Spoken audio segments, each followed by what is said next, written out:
It's going to be an exciting semester. And we've got a very exciting guest to kick off this session. So without further ado, I would like to welcome His Excellency, the Ambassador of Philippines to India, Mr. Josel Francisco Ignacio. Briefly about the ambassador. Before joining the Foreign Service of the Philippines on 1st July 1997, he worked as a trade and industry development specialist in the Department of Trade and Industry of Philippines. He's had a 27 years long illustrious diplomatic career in the Philippines Foreign Service. He's been appointed to various important diplomatic positions, special assistant for policy, Presidential Commission on the Philippines-US Visiting Forces Agreement, Assistant Director, Division for the US, Office of American Affairs, and so on. Before this, as he was telling us when we briefly met just before the program began, he was also posted in China. The importance of the Philippines for India has only been growing. How and why do I say so? Immediately after India's elections, when the government got re-elected for the third time, and we had our new MOS, Minister of State for the External Affairs, Pobitro Margarita, one of his first outreaches or overtures was with the Philippines, because at the Independence Day of the Philippines, it was also our MOS, Mr. Pobitro Margarita. So the importance of Philippines only continues to grow. There are myriads of arenas where we cooperate and collaborate, because upholding the rule of law and freedom of navigation is something which is important both for India and Philippines. So with this, we welcome you, Your Excellency. We are also honored to have the Vice Chancellor with us and the Dean of JSIA with us. I would now like to request Professor Dr. Hebatullah Adam, who's the Assistant Dean of Academic Affairs, to kindly deliver the welcome address. Respected Chief Guest, His Excellency Mr. Josel Francisco Ignacio, Ambassador of the Republic of the Philippines to India, Distinguished Professor Dr. Raj Kumar, Vice Chancellor of OP Jindal Global University, Professor Sriram Cholia, Dean of Jindal School of International Affairs and Director General of Gender India Institute, colleagues, staff, and students. It's a great honor to welcome you all to this momentous occasion, the commencement lecture of the academic year 2024-2025 for the undergraduate and postgraduate students of Jindal School of International Affairs. As we gather here today, we warmly welcome our new students of the Jindal School of International Affairs. We have our undergraduate students embarking on a 4-year journey of intellectual growth, while master students starts a rigorous 2-year program. And we had this morning academic orientation with our undergraduate and master students. So we are really thrilled to have you join our vibrant community and look forward to supporting your aspirations. We are incredibly honored to have His Excellency Mr. Josel Francisco, Ambassador of the Republic of Philippines to India, as our chief guest. Philippines and India share a long-standing and multifaceted relationship rooted in historical, cultural, and economic ties.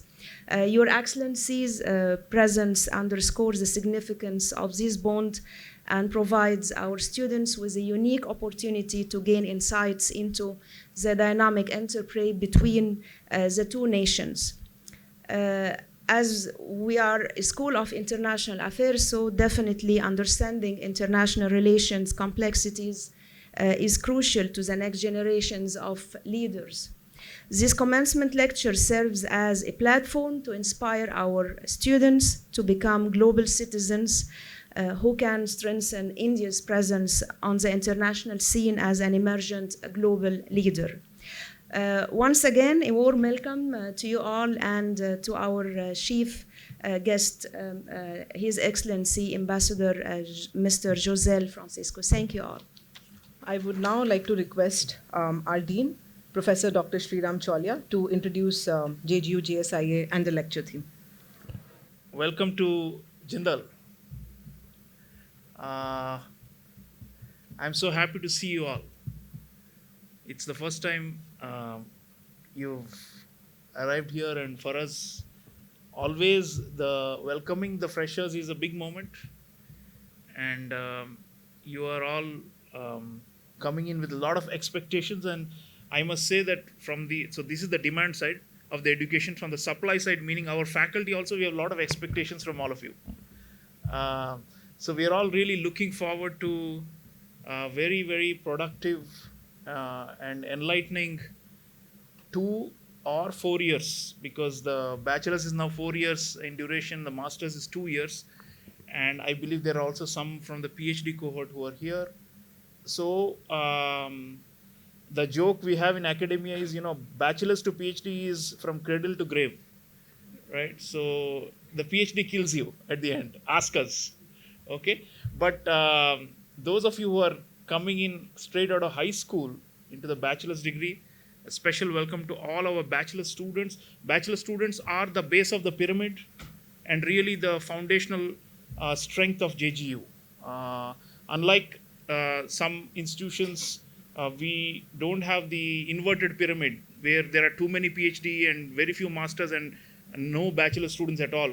The very conception of the university has been that it should train young people straight out of high school to take up high quality education at the bachelor's, at the undergraduate level. So for all our undergraduate students, I want to welcome you specially, and it will be a life changing experience for you most of all than the masters or the PhD. I can guarantee you that, because whichever school system you've been in, the university will be a transition, and university will be a big transition, and we are going to be engaging with all of you later today after the commencement lecture and going into the future to help ease your transition into this university life and into a different set of expectations and approaches to learning and acquiring knowledge and expressing yourselves. For master's students, the MA program in Diplomacy, Law and Business has been our flagship venture.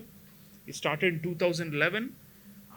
This is the 14th cohort of MADLB. So you have 13 batches that are passed out before you, and a lot of history behind the MA program.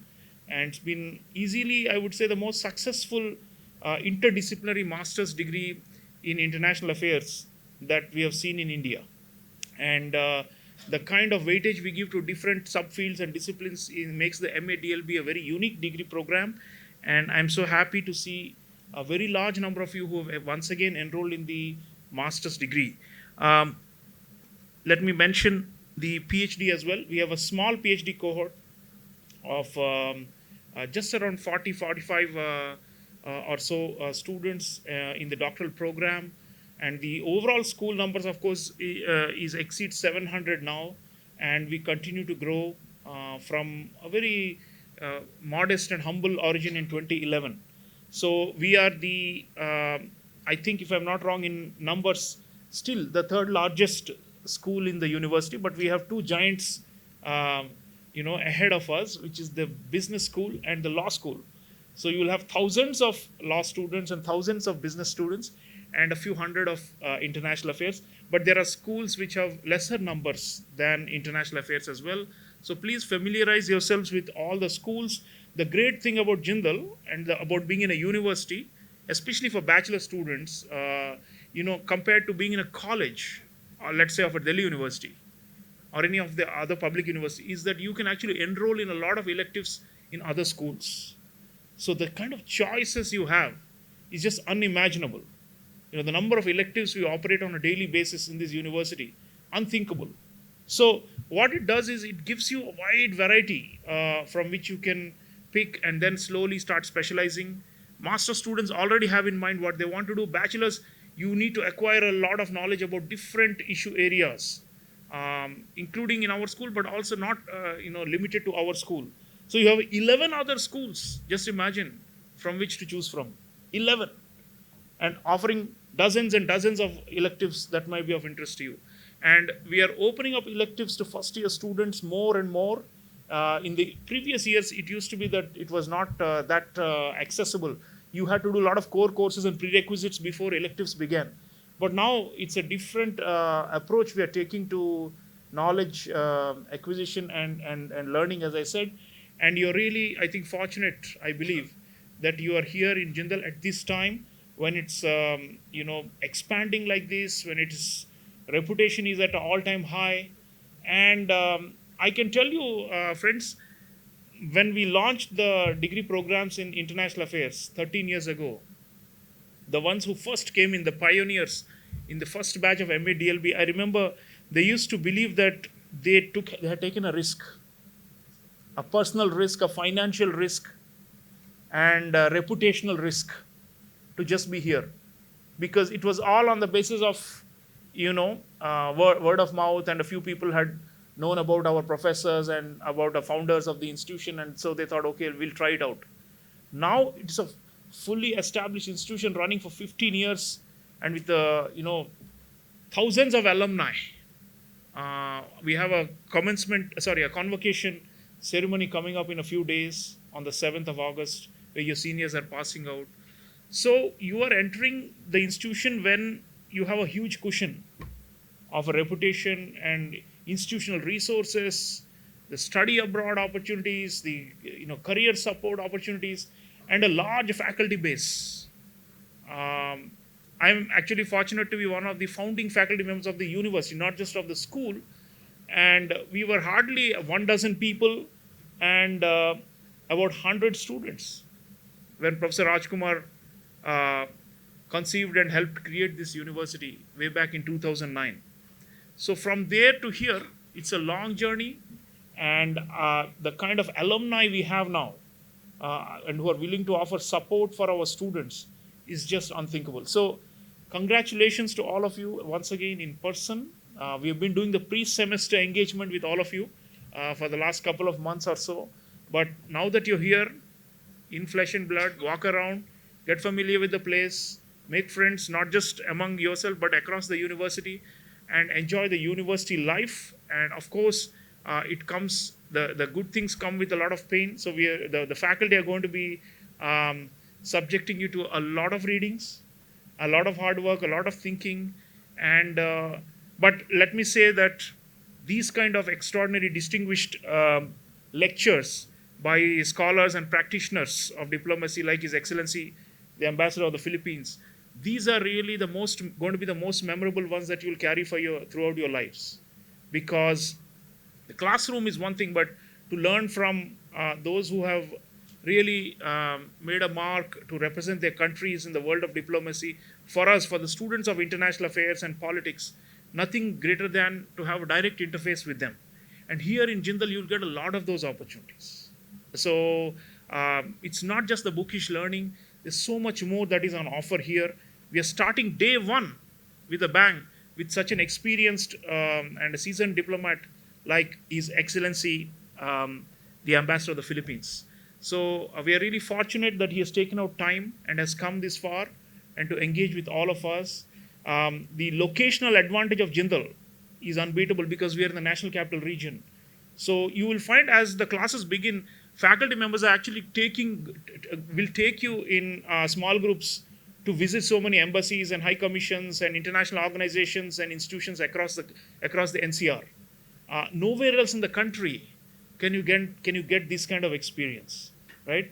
So even in terms of the place, Sonipat may seem like a boondocks or somewhere out there, but actually we are now you're all in the sanctum sanctorum of international affairs in this country, and I dare say in Asia. So there's so much to learn from His Excellency, but I just want to mention that this relationship with the Philippines is really, really zooming, and we have a lot of strategic and defense cooperation, and we expect a lot more economic cooperation going. Some of you may have seen my TV show with the Foreign Secretary of the Philippines, which is equivalent to Foreign Minister Enrique Manalo some months ago. And we spoke extensively about this relationship and where it's heading and why there is such a convergence of interests. I'm sure Excellency The ambassador will speak about that and this region of ours that we share, which is Indo-Pacific. I don't want to go into the substantive parts today because I'm playing the institutional host today. And what I want to say is that you are in the best possible place at the best possible time to acquire deep knowledge and understanding about the world and about domestic politics as well. And this will set you up for life. And this is our commitment to make sure you get the highest quality of learning, extracurriculars, and associated opportunities.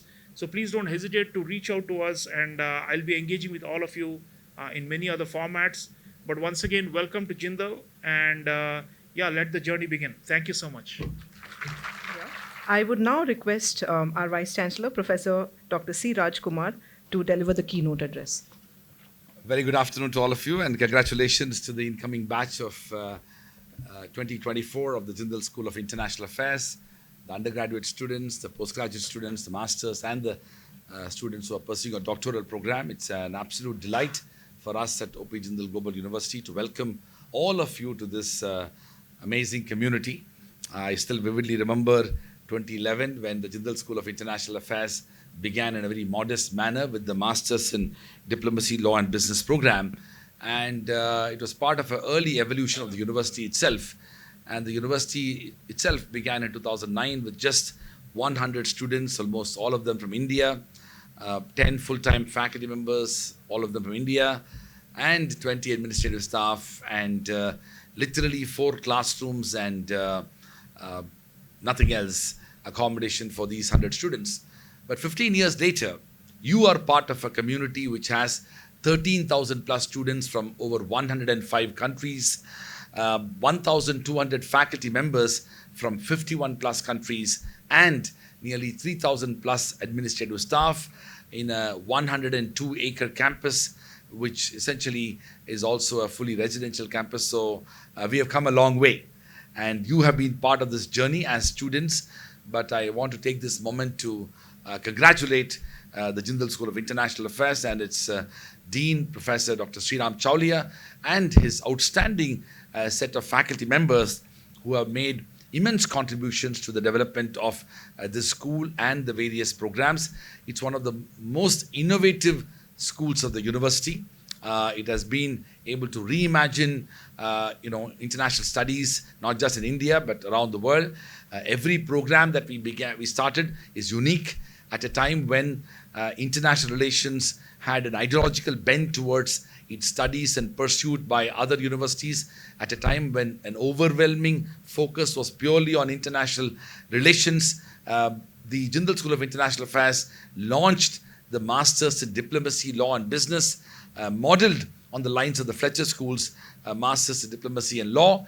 We added the business component because Sriram and I had consulted with over 50 ambassadors in Delhi of other countries, and the overwhelming view that they shared with us is that more than 50% of their time they were essentially involved in promoting trade, investment, and business interests of their own countries. So we essentially carved out a unique master's program focusing on 1/3 in international law, 1/3 in international relations, and 1/3 in international business. And that was the birth of the MADLB. The innovation of the JSIA continued at a time when master's degree and graduate studies was the larger focus of international relations. We quite remarkably launched the BA in Global Affairs and then the BA in Diplomacy and Foreign Policy, both of which are unique undergraduate programs catering to the dreams and aspirations of a large number of high school students who want to pursue studies in international relations. We, of course, launched the PhD program and the Political Science BA program, all of which have certain unique dimensions to it. So this school has come a long way, and you have now become part of this community. You will also be part of the larger community, which Sriram briefly mentioned, which is about the interdisciplinarity that is deeply embedded in our institution. You just have to experience that. So besides the school that you are part of, you have opportunity to take cross-registered courses across the 11 schools and the 4 institutes that we have. Yesterday I was talking to the Dean of the Office of Academic Planning, and coordination interdisciplinarity, I asked him how many courses do we offer as electives above and beyond the core and elective courses that the individual schools offer. And he told me that this year we are offering 500 cross-listed electives every day for our students to be able to access across different schools and programs. So you have an extraordinary opportunity to pursue multidisciplinary education, which is unprecedented. I mean, I had the privilege to study in 5 universities around the world: Loyola College Madras, University of Delhi, Oxford University, Harvard University, and the University of Hong Kong. And I can say that none of these universities will be in a position to do what we are doing, because we have completely reimagined the idea of interdisciplinarity, and that's what you will be experiencing. We are also a very strong research-oriented university. We maintain a 1:9 faculty-student ratio, which has enabled our faculty members to pursue research and writing. We value the academic scholarship and the work that the faculty members pursue in the realm of ideas that can address policy issues, provide solutions, and of course, create new knowledge. This has permeated across the university, and the Jindal School of International Affairs is one of the more productive schools in terms of publication output and the various research centers, and of course the Jindal India Institute, which Sriram heads, all of which is part of our effort to advance scholarship, research, and knowledge creation. We are a global university, and the School of International Affairs, just like other schools, provide opportunities for our students. And one of the things all the first-year students may be mindful of is that you are eligible to pursue international opportunities in the first year itself. We have substantive international collaborations with nearly 500 universities in 75 plus countries. We do various types of collaborations, at least 3 of which are directly connected to what student aspirations are. We have student exchange program, dual degree program, and the most popular short-term study abroad program. These programs provide transformative opportunities for our students to pursue education abroad. In fact, I was just telling Sriram that in the summer, I was hosting 100 of our students in New York because they are all studying and doing a short-term program there. Nearly 40 plus at Harvard, 30 plus at Columbia, another 30 plus at Pace University. There are 100 plus students at Oxford and Sciences Po and many other universities. So in New York, I hosted these 100 students for a big lecture and a dinner, and there were 100 alumni of Jindal also working in New York, and it was a massive event. I mean, so for all the students who are here, you are wondering and you're thinking about what can be done for yourself for the future, there are enormous opportunities. I also want to mention that this university is also an example of what the new India is. So the students who are here, just think about it. Maybe a decade ago, you might have been in 6th standard or maybe 5th, maybe 7 years ago when you were in 7th or 8th or whatever standard you were. If somebody had told you that in the future you will go and study in a place called Sonipat in Jagdishpur village in the state of Haryana, ask yourself, would you have believed it? The same thing goes to faculty as well. That was simply unthinkable for something like that to happen. But that has happened. And that's exactly what we are. We are essentially, in many ways, what I say, the intellectual capital of the world. The kind of ideas that are there and the kind of people who have come from different parts of the world are just extraordinary. On a given day, the kind of conferences, lectures, workshops, seminars that happen in this campus, I'm afraid it doesn't happen in many parts of the world. So it's up to you to be able to make the best use of these opportunities and to create a huge impact by the work that you do. I'm also very delighted that this year we are welcoming 4 faculty members into the School of International Affairs. Dr. Shabana Barua, Dr. Pooja Bhatt, Professor Hindol Sengupta, and Professor Sanjay Bhattacharya, who has been a distinguished ambassador. We actually have been, very fortunate to have almost, I would say, 7 ambassadors who have been teaching at our university and also at the Jindal School of International Affairs. We very strongly believe in the need for bridging the gap between theory and practice, but also to be able to engage in rigorous scholarship through the work of academically engaged, thoughtful individuals. And so the School of International Affairs is an amalgamation of people who have had long years of experience in the world of practice, but also are deeply engaged thinkers who are able to connect the world of practice with the world of theory as well. We, of course, have a large number of scholars who are making immense contributions to the world of scholarship led by the Dean himself. I am personally very delighted that we are hosting our distinguished Ambassador of the Republic of the Philippines to India, His Excellency Mr. Josel Francisco Ignacio. I told him when I met him shortly before that as a university we have extensive collaborations with countries and universities around the world. But it has been my long time regret that we have not made substantive inroads into Philippines. We have not built substantive international and institutional partnerships with universities in Philippines. In my previous avatar, when I was teaching in Hong Kong, I had a number of engagement and interaction with scholars from Philippines. Besides many other fascinating things about that country, English language also unites us. And even within Southeast Asia, the opportunities that are there for us to work with Philippines is absolutely fantastic. So with his visit to our campus and this interaction that we have today, I believe it will open greater doors for both our countries and institutions to be able to work together. Lastly, I want to say that one of the things that we pride in this university is the fact that we are able to create new ideas, participate in policy making and policy change.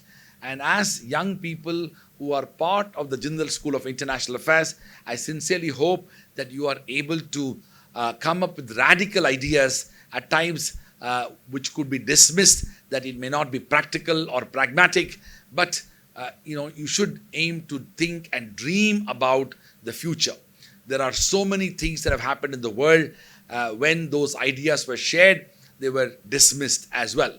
The establishment of the European Union is one good example where countries which fought with each other bitterly with so much of bloodshed can come together later with the borders being closed, completely open, and it is easier to move from one country to another country in Europe than in many parts of India as well, between one state to the other. Such has been the radical reimagination of borders and the possibility for countries coming together. I don't see any reason why we can all dream of a South Asia where the borders that exist and divide us, the kind of conflicts that divide us as nations, these things need to be reimagined as we reimagine the future.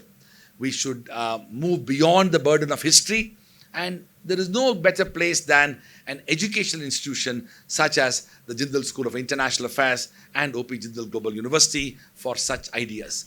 We are also at a time when the world is beset with so many significant conflicts, and hence the need for bringing a greater degree of sanity and responsibility towards international relations is also something we need to talk about, and that's why young people are most suited to address these issues. I have great expectations from each one of you. You have an amazingly qualified and deeply committed individuals in our faculty who will leave no stone unturned to essentially mentor you, empower you, and provide the kind of perspectives that will enable you to achieve your fullest potential.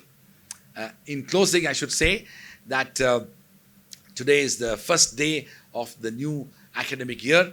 As Vice Chancellor, I have to attend 15 commencement lectures over the next 72 hours. I believe it or not, I've already done 4, and I'm getting stronger. So I told the ambassador that I intend to stay for a short while and then will quickly disappear and go to another one. But I wanted to come and greet each one of you personally to tell you that how delighted I am to welcome you to the university, and that I look forward to talking to you and spending time with you in the weeks, months, and years to come. I also want to personally welcome our distinguished ambassador to our university and to the School of International Affairs. Thank you very much. Thank you, Professor Raj. Thank you for brilliantly outlining our journey from just 100 students to 13,000 students. And yes, I would take pride in the fact that JSIA is one of the most innovative schools, and it's an example of how multidisciplinary education works. So thank you so much again, Professor C. Rajkumar. I would now like to welcome His Excellency, Mr. Jose Francisco Ignacio, for the commencement lecture. The most awaited moment, the most awaited lecture. Over to you, Ambassador. Good afternoon, everyone.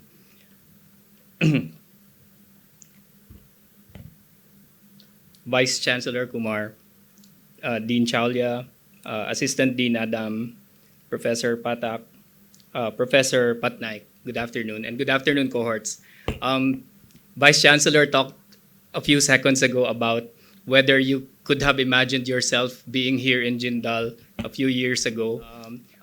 We all take a different path to our chosen professions. My path to foreign affairs started when I was manning a store and my mother brought a classified ad on the examination, and that's how I ended up here. But that's not to belittle the need for academic preparation for international affairs. And I think the point of this little anecdote is to congratulate all of you for being here at this eminent institution and enrolling in this program, which I'm sure will benefit all of you and which I'm sure will add to India's growing weight in foreign affairs in the decades to come. So congratulations, everyone.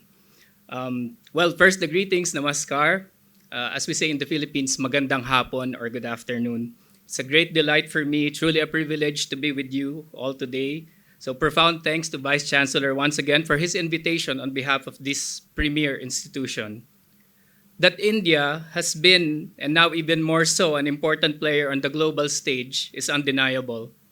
And OP Jindal is one of the fertile grounds on which are formed India's future brain trust and movers in diplomacy and foreign affairs. It is thus my pleasure to have this conversation with you to share the encouraging developments on our ties with India and the Philippines' take on many top-of-mind topics for both our peoples. In doing so, I hope to contribute to your understanding of these issues and the process of shaping of India's unique perspectives on them. This afternoon, I intend to provide you a snapshot of Philippine foreign policy, Philippines-India relations, and the relevance of our ties to our larger Indo-Pacific neighborhood. So on Philippine foreign policy independence and a commitment to being a responsible and constructive member of the international community is one that the Philippines shares with India. Under our constitution, the Philippine Constitution, there's a provision that says the Philippines renounces war as an instrument of national policy and adopts the generally accepted principles of international law as part of the law of the land and adheres to the policy of peace, equality, and justice. In another section of the Constitution, we say, the state shall pursue an independent foreign policy. In its relations with other states, the paramount consideration shall be national sovereignty, territorial integrity, national interest, and the right to self-determination. The President of the Philippines is the architect of our foreign policy. And so this independent foreign policy has been implemented resolutely across administrations, though with their respective thrusts and nuances. Under the Aquino administration, 3 administrations before, this approach was a principled and independent foreign policy with a very strong rule of law advocacy. In the immediately preceding administration of President Duterte, this took on the form of cultivating a diversified set of relationships to maximize autonomy, security, and prosperity. Under our present government, this has taken the form of always looking for ways to collaborate and cooperate with the end goal of mutually beneficial outcomes and to develop consensus in case of differences. Through all these 3 administrations that I mentioned, a constant summary is the fundamental position of the Philippines that we are a friend to all, an enemy to none. For us in the Foreign Service of the Philippines since the 1990s, our independent foreign policy has been translated into three pillars. First, the preservation and enhancement of national security. Secondly, the promotion and attainment of economic security. And third, the protection of the rights and promotion of the welfare and interest of our Filipino diaspora overseas. Like India, the Philippine economy has been for a decade one of the most dynamic economies in East Asia and the Pacific. It is seeing increasing urbanization, a growing middle class, and a large and young population. From 2010 up until 2019, our growth averaged 6.1% and was consistently faster than our ASEAN 5 peers, Indonesia, Malaysia, Thailand, and we even approached or even outpaced in certain years that of China. We have rebounded to our pre-pandemic high growth norm. We performed strongly in 2023 despite a challenging external environment. Our GDP growth this year is expected to reach 6%. Now, a snapshot of our ties, Philippines and India ties. This year marks the platinum anniversary, the 75th anniversary of our diplomatic relations, established on 16 November 1949. India has always been important to the Philippines. I am fortunate to be part of a line of distinguished ambassadors that includes one of ASEAN's founding fathers, Secretary Narciso Ramos, who was also our foreign secretary and the father of our former president, Fidel V. Ramos. For the first 50 to 60 years of our ties, these we describe to have proceeded cordially, which in diplomatic speak means positive, but is shorthand for uneventful and somnolent. This despite manifold affinities that should have made the Philippines-India partnership more natural, much earlier than it is now. The Philippines and India, these are our affinities. We have been vanguards of democracy in Asia. We are both constitutional Asian republics. We have diverse, multicultural, pluralistic societies with very strong national identities. We are both fast-growing economies in our region and in the world. India is now the 5th largest economy. The Philippines was a fast-growing Asian economy, as I just described, for most of the preceding decade. But this past decade, the past 10 years, and especially the past 5 years, have seen us, the Philippines and India, finally hit our stride. I read somewhere that life does not necessarily begin at 30 or some other figure. Life really begins, that person said, each moment one grows in awareness, perception, and consciousness. In our two countries' case, this life seems to have begun at 70, when we became more aware of each other and became more perceptive, more attuned to each other's challenges and the opportunities that could be gained from closer engagement. This bridged the chasm, geographic and otherwise, that someone held us back from pursuing the blossoming of our engagement. And so here we are today, marking an anniversary whose significance is more than just the auspicious number of 75. As most of you are probably already aware, there is a newfound vigor in Philippine-India relations. This remarkable rejuvenation is manifest in several ways. For instance, the sustained dialogue and conversation of our governments from the highest to the lowest levels. President Marcos and Prime Minister Modi ji have spoken each year. Our foreign ministers even more so, 3 times at least over the past 6 months. We have multiple formal dialogue mechanisms between our two governments that are meeting all on schedule. This step up is also reflected in the economic sphere. Bilateral trade crossed the $3 billion threshold last year, 2023, a new high from just $2.8 billion the preceding year. Both sides are keenly aware that despite this increase in trade, we are not living up to our potential. To better capitalize on our complementarities, we are moving towards a preferential trade agreement to help reciprocal access of goods, to raise overall trade figures, and diversify traded goods. Investments have been variable. but there is newfound interest as well, reflected in enterprises on both our sides. Indian investments in the Philippines are valued at around a cumulative figure of 5 billion US dollars. They are mostly in textiles and garments, IT, BPO, infrastructure, chemicals, automobiles, and pharmaceuticals. This is bound to grow, and our Economic Zone Authority from the Philippines was just here last week on a tour across India to attract more investors. While the investment vector is more oriented towards the Philippines out of India, this relationship is also promising to become two-way.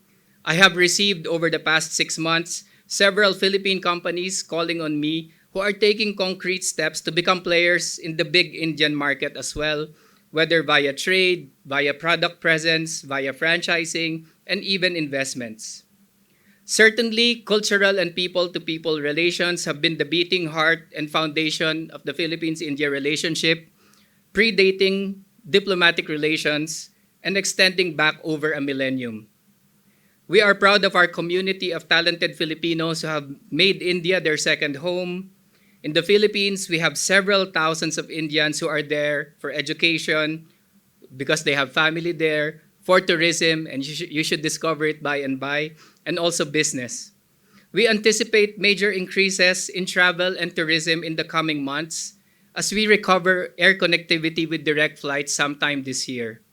We at the Embassy are doing our part as we implement landmark improvements in our own consular services, the granting of visas to Indians, including the electronic visa, which we have recently started implementing. Now I will touch on the more interesting aspects of our relations, I'm sure top of mind for many of you, on defense and security cooperation. Defense and security cooperation is perhaps one of the most visible areas that are seeing a renaissance and catching widespread interest with respect to the Philippines and India. In 2022, defense and security were specifically named by President Marcos and Prime Minister Modi ji among the areas where the two countries should cultivate a wide-ranging partnership. This intensification is concretely manifested in closer contact and dialogue between our defense and military officials, in military training and education exchanges, but particularly relevant, including to our challenges in the region, are, first, the Philippines' defense acquisitions from India, including the BrahMos missile deal, which marked India's first export of this weapon. This provides and substantially raises the Philippines' ability to defend itself. It raises our credible deterrence and our defense capabilities. India's robust indigenous defense industry and rising defense export footprint and India's repute in this arena, coupled with India's non-alignment and friendship with the Philippines, means that India has become top of mind among our defense partners. And so India now figures in our search for partners for our armed forces modernization. This modernization is currently on its what we call revised third horizon, which is really just phase 3. And this phase 3 emphasizes comprehensive archipelagic defense. So the Philippines is an archipelago of over 7,600 islands, as you know. So we are emphasizing comprehensive archipelagic defense, the ability to secure and engage in rapid response and robust awareness of our maritime and air domain especially. India's offer for a concessional line of credit, which we are considering, can only further bolster this cooperation. Secondly, the increasingly frequent visits and port calls by Indian Navy vessels and Coast Guard vessels to the Philippines, to the South China Sea area, which also provides windows for the Philippines and Indian navies to exercise, to conduct joint maritime exercises, to hone their interoperability, to share information, and also to project to the world that we have a strong sense of common cause. Third and most importantly, the Philippines and India are increasingly in lockstep in promoting regional and international peace consistent with the rules-based international order. How does the Philippines view India? Well, friends, the development of our ties draws from the guidance and wisdom of our leaders, as I have said, and there is a mutual recognition that the time has come for both our countries to shore up our relationship and to elevate it. On the part of the Philippines, this is driven as well by our own favorable assessment of India's growing position. First, India's geopolitical and geoeconomic weight is on the rise. India is now a major player, one that is positioned to bring a regional balance of power. Our governments have always underlined, secondly, our shared interest in a free, open, and inclusive Indo-Pacific region, and the need for peaceful settlement of disputes and adherence to international law. Thus, for the Philippines, we see India as playing an important role in the region, in weighing in on regional developments, in shaping rules and norms, especially in the global commons, in developing reliable and resilient supply chains, in safe and trusted digital infrastructure for fintech, e-commerce, and others. So bilaterally, as I've said, India is a partner in our ongoing development of credible defense and deterrence. And now, where does this relationship situate in the Indo-Pacific? Well, no bilateral relationship exists or flourishes in a vacuum, obviously. And the intensification of the Philippines-India relationship is reaping gains not just for our respective national aspirations, but also needs to be reckoned in terms of its relevance to the region, to the Indo-Pacific. And the Indo-Pacific region holds much promise as the fastest growing hub, economic hub, and the largest contributor to global growth. And yet it is also the Indo-Pacific that is the locus of so many challenges and disruptive developments that could undermine our country's trajectory to prosperity. As the Philippines, how do we see this broader Indo-Pacific milieu of our bilateral relationship? And how can this intensification of Philippines-India ties acquire relevance to these broader concerns? At the recent Shangri-La Dialogue in Singapore, President Marcos, as I said, the President is the architect of our foreign policy, articulated our assessment, our view of the situation of the Indo-Pacific in terms of 7 realities that impinge on the region. First, the future of our region will be determined by many nations, each with its own unique experiences and aspirations. Yet their respective agencies are being challenged by attempts to undermine our faith in prevailing international norms. Second, the strategic competition between China and the United States is permeating the evolving regional landscape. This rivalry is constraining the strategic choices of regional states. This contest is exacerbating flashpoints and has created new security dilemmas. Third, the region looks to ASEAN, the Association of Southeast Asian Nations, as the institution that will hold the center amidst these evolving dynamics. Yet, these same challenges threaten ASEAN unity and centrality. Fourth, as geopolitics continues to permeate the global governance infrastructure, the role of bridge builders has become increasingly important to forge decisive multilateral solutions. Fifth, the global commons will continue to be crucial to the security of all states in the region. Access of developing countries to the high seas and to outer space, and the peaceful uses of science and technologies is crucial to international development. Sixth, climate change remains a deadly challenge for the region and for the world. It is the first truly global threat. And for the first time, we face a crisis that affects every single human being on Earth and requires action from every single human being as well. And finally, number 7, the development of advanced technologies is rapidly transforming human life and experience. These technologies will solve many of our old problems, but they are so powerful that they also have the potential to disrupt our political and our social orders. And so how do we, as bilateral partners, as Philippines and India, rise to these 7 challenges in the Indo-Pacific? Again, the realities articulated by President Marcos that I listed just now provides a useful frame of reference. Going through them, I am pleased that on so many of these realities, there is a convergence of Philippine and Indian views, thinking, and interests. Our president, for instance, referred to a regional future determined by many nations, many actors. India subscribes to multipolarity driven by economic and political rebalancing accelerated by globalization. Second, on the US-China strategic competition in which the Philippines is a literal geographic center, we see new security dilemmas emerging in the same way that it generates, in the words of External Affairs Minister Dr. Jaishankar, a host of strategic challenges for India.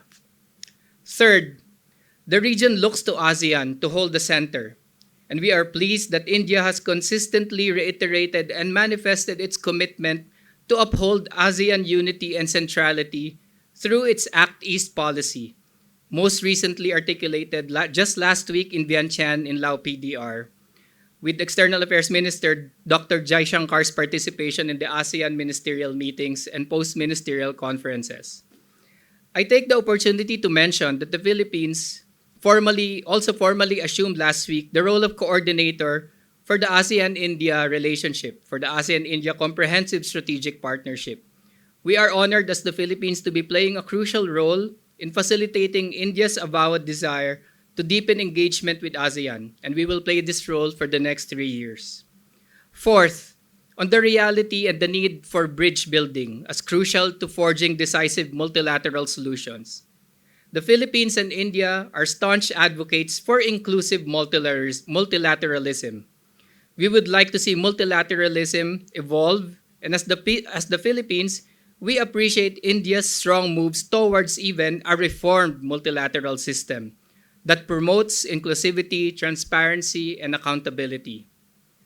Within our regions, our two countries are also at the vanguard of crucial bridge-building multilateral initiatives. The Philippines, of course, is a founding member and a champion of ASEAN, and we will be incoming chair of ASEAN in 2 years' time in 2026. For India, meanwhile, we commend India for its many groundbreaking initiatives, such as the concept of SAGAR, or Security and Growth for All in the region, for the Indian Ocean region, the Indo-Pacific Oceans Initiative, IPOI, with its manifold synergies and convergences with the ASEAN outlook on the Indo-Pacific, especially on maintaining, again, a free, open, and inclusive region, and the emphasis on maritime and development cooperation and adherence to international law. Third, India's resolute pursuit of the role of Vishwa Bandhu, or global friend, that helps provide solutions to various global problems rather than adding to the challenges, complemented by India's emerging first responder role to match its growing capability as a leading power. Fifth, on security of and access to global commons, this is perhaps one area where the evolving and intensifying Philippines-India relationship shows unqualified like-mindedness and where it resonates loudest. We have a strong sense of responsibility of safeguarding the global commons, maritime, cyber, outer space, also crucial to our future prosperity.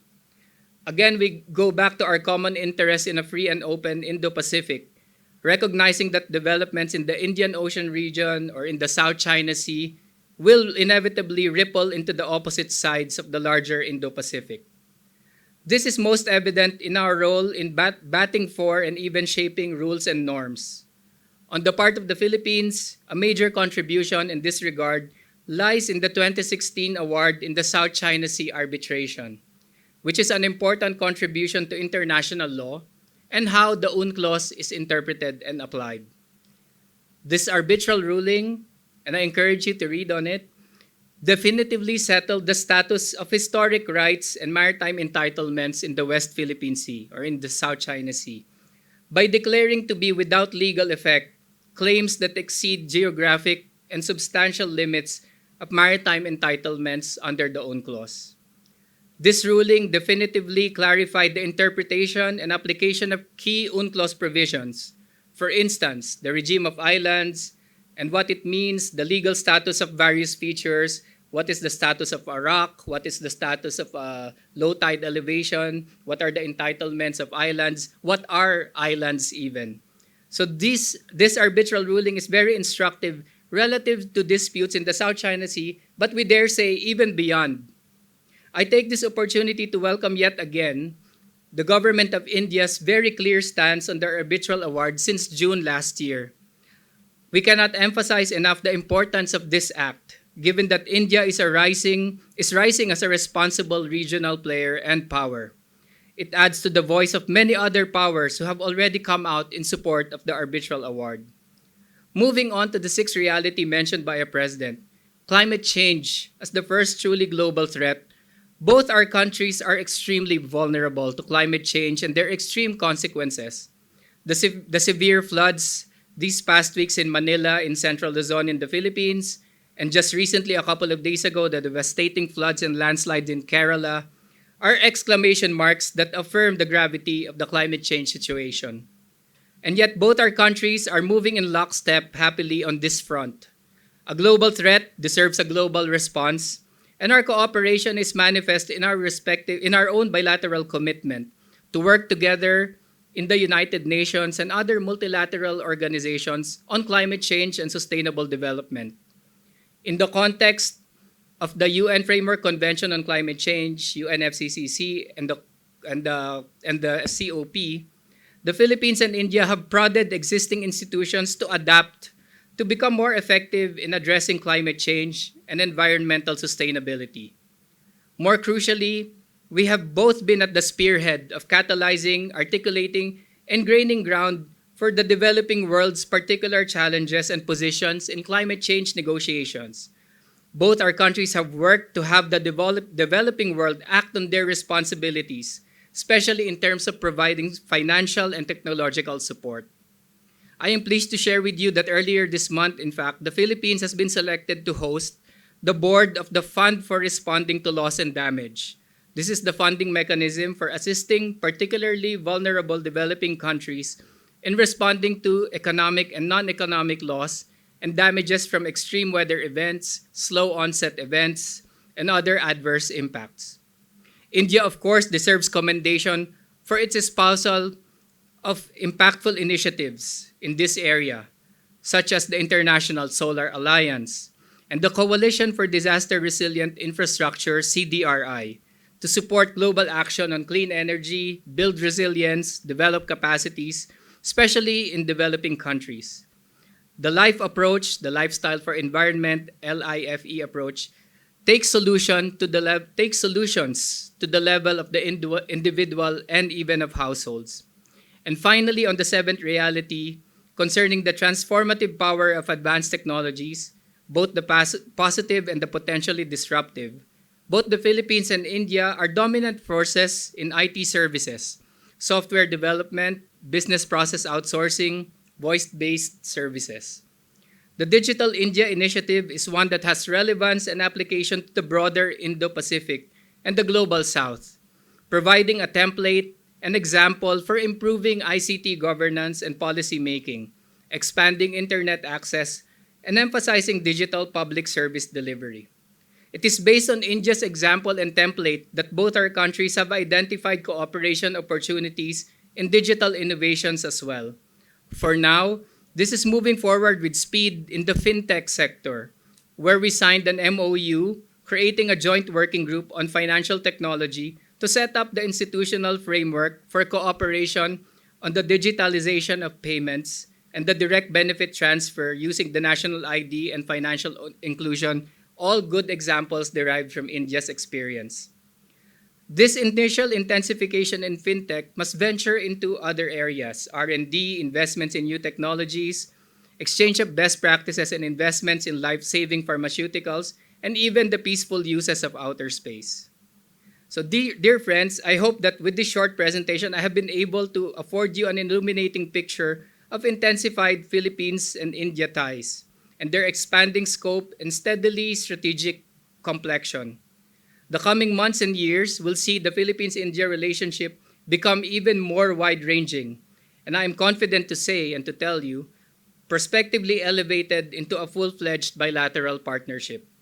This is a partnership that will weigh in and bear on regional developments, whether by fostering rule of law and shaping norms, or contributing to the large drive towards reliable and resilient supply chains, entrusted digital infrastructure, or mitigating climate change. All these add up to a partnership whose evolution will have profound implications both for our respective national ends and for shaping the future of the Indo-Pacific region. In other words, we are seeing the emergence of a Philippines-India partnership that is one truly for the ages. Dhanyavad, and I thank you for your attention. Salamat po.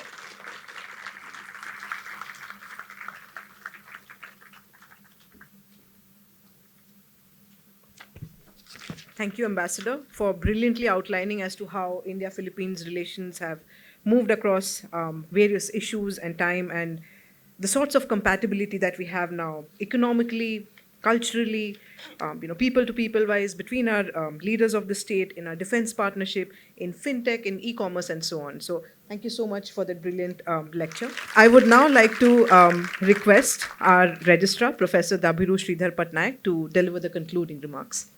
Thank you so much, Sri Parna. A very good afternoon to all our newly admitted students and newly joined faculty members as well. And it's a pleasure to welcome His Excellency Mr. Josel Francisco Ignacio, Ambassador of the Republic of the Philippines. As Professor Sriram rightly mentioned at the very outset of this lecture, this is what you can expect from the School of International Affairs and the OP Jindal Global University. While this is not an exaggeration or with all due immodesty, if I may say, there might be many schools or universities around to pursue international relations study in its varied forms, but there is no better setting than the OP Jindal Global University, because whatever it takes to read international relations, you have those disciplines to support your reading, both within the School of International Affairs and even from the other schools and institutes of the university, as the university is primarily focused on social sciences and humanities. So while that's the academic part, and we are going to have time to discuss more about that in the ensuing months and years during your course of the study here, be it whether you belong to the cohorts of the BA honors programs or the MA program or the PhD program. But what is most important is, and particularly those making a transition from high school to university or from other undergraduate colleges to this university to pursue an MA, you're going to have a new set of experiences, be it in terms of pedagogy or culture, or even in terms of the people you're going to meet. And I only would like to ask you to be a little more sensitive and kind to your own self, because any kind of immersion and assimilation at the very outset, it's going to take some time, right? So be it in terms of your academics or co-curricular or any other extracurricular matters, if you're having any kind of a trouble, you know where to go. And I must tell you wholeheartedly that the school led by the Dean Sriram Chaulya and the faculty members and all the administrative staff members, they will be there to support you and to allay any of the concerns that you might have, academic or otherwise. And then there are other university-wide offices to even guide you and to mentor you and support you, be it through the Office of Student Affairs, the student housing, or even the health and wellness centers. And it's going to take time and for all of you to get familiar with the place, but do take your time. But at the same time, while this familiarity helps you, see how you can garner from the benefits which this university is going to offer you, both academically and otherwise, in terms of the clubs and societies run by students. And that's going to give you the much needed well-rounded personality and even to develop the critical thinking abilities needed for your life and work as you proceed further. So on this particular note, I welcome each one of you to the university, and I would like to join the Vice Chancellor, the Dean, and all the members of the community in assuring our fullest support to you, and we congratulate you on your admission to the university.